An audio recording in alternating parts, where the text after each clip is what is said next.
All right, word just got out that we were filming here, so Duncan's mates have just been coming out of the woodwork. Today, Bryon has shown up with his Turbo 2 FC. Come on in, Bryon. How's it going, buddy? Good, and you? Good, man, good. Right Heard on. lots about you. First time I met you. I've talked to you a lot. So Yeah. Tell us a little bit about this car, man. Well, it's looking crisp. It is a 1988 Turbo 2. Pretty much all original paint, original interior. Pretty low kilometers. Just over 100,000 K on it. Yeah. It was very low K when I got it. It had like 55,000 kilometers on it when I originally bought it in 2009.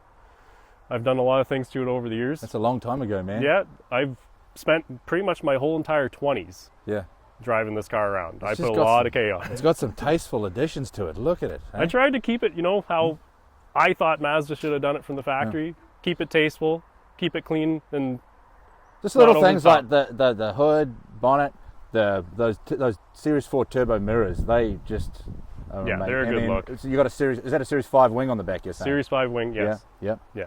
Yeah. What sort of suspension were you running in it? It has Eibach lowering springs with KYB AGX adjustable shocks. Nice. Energy suspension bushings all the way around. Adjustable camber link in the back. Yeah. Exhaust system? Exhaust system is the Racing Beat 3-inch down pipe. Oh, nice. To a custom mid pipe, and then a single, I believe it's the HKS silent high power exhaust. Awesome. Well, let's have a look at this interior. Man, this is crisp in here, I tell you. Absolutely immaculate. Looks like it come off the showroom floor. It's tough to keep it clean like that. Yeah, but, I bet it is, man. Obviously never winter driven. Never winter driven. No, I was the second owner, I believe. Yeah, the original owner was a doctor in Whitby, Ontario, and I'm pretty sure all he did with this car was drive it to the golf course, because when I got it, there's golf tees and pencils and oh, you fit a set of clubs in there? Stuff in it. Yeah, you can fit a set of clubs in No back. rear seat, eh? So no rear seats in this one, no. It's a two-seater, although I have two daughters now, so rear seats are actually in the plans for this.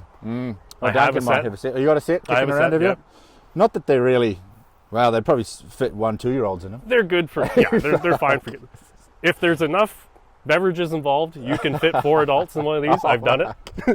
And drive? And drive, yes. And drive, What size are these adults like? Eh? Bigger than me, oddly enough. It's amazing what you can do with wobbly pods. I remember growing up as a teenager, we'd get adults in the back of a Series 1. Oh, yeah. Which is really tight. And you've kept the Series 4 lights. I've kept the Series 4 lights. You haven't gone down the traditional road of swapping them out like most people do. No, I actually always liked the looks of the Series 4 lights, and never really saw the draw of the S5. Man, just from this angle, the car just looks phenomenal. Eh? I tried to, it's just sitting perfectly. Accentuate the lines in the original design that Mazda had, accentuate the good parts of it, and then change the not so good. And the sunroof as well, eh? Sunroof is key. Up there. That's just clipped up there, eh? Yeah. Well, should we check out the power plant? Yeah, we can do that. What we got here? So you've been into rotaries for many years. You've built many engines, eh? My first RX7 I bought in 07 when I was a second-year trade school apprentice. Yeah. It was an 88 GXL NA. 4-bolt. I did a whole bunch of chassis mods too. Never really did anything to the engine. Yeah. And funny story about this car. So my cousin, he wanted an RX7 badly after driving my NA car. And I had already collected all the parts to do like a full T2 swap on my NA FC. And he sent me on a mission to go find him an FC. So Which wouldn't have been hard back then. No, back then there's everywhere. I lined up like 4 or 5 different cars to go look at in one day, and this was one of those cars. And I went and looked at this car, clean, low mile, 55,000 K, beautiful car. They were asking like $6,800 for it back in 09. And you were like, I was like, it's a nice car. Yeah. And then like 2 days later, the guy selling it sent me an email and asked me, was like, you're serious about this car? If you're serious, make me an offer. I'm like, okay, well, I'll just throw an offer out. I'll feel this guy out, see where he's at. So I threw out a lowball offer of $4,800. He sends me an email back. That's Canadian dollars. That's Canadian money, yes. Sends me an email back, and he's like, yeah, I think we can do that. Yeah. I'm like, email, eh? So, real negotiations. Real negotiations back in the day. So I called my cousin up, and I'm like, so either you're buying a car or I'm buying a car. You let me know what you want to do. Yeah. And he decided no, he wasn't bailed out of it. He bailed. Too much money? So I bought it. Oh, man. And I still have it. Yeah, they've had this a long time. It's always Yeah. good to talk to people who've had their cars forever, right? Mhm. Like, so what do we got for a turbo here? It's a B&R turbo. It's one Yep. of their new line turbos. I don't know exactly the specs on it, but Spools up fast though, eh? it's instant spool. It's Yeah. awesome. It's Yeah. still running the factory twin scroll, Yep. and that's being actuated. It's a Haltech Elite 1500 ECU that's in it now. Nice, man. It's just tastefully, just Mhm. bang on.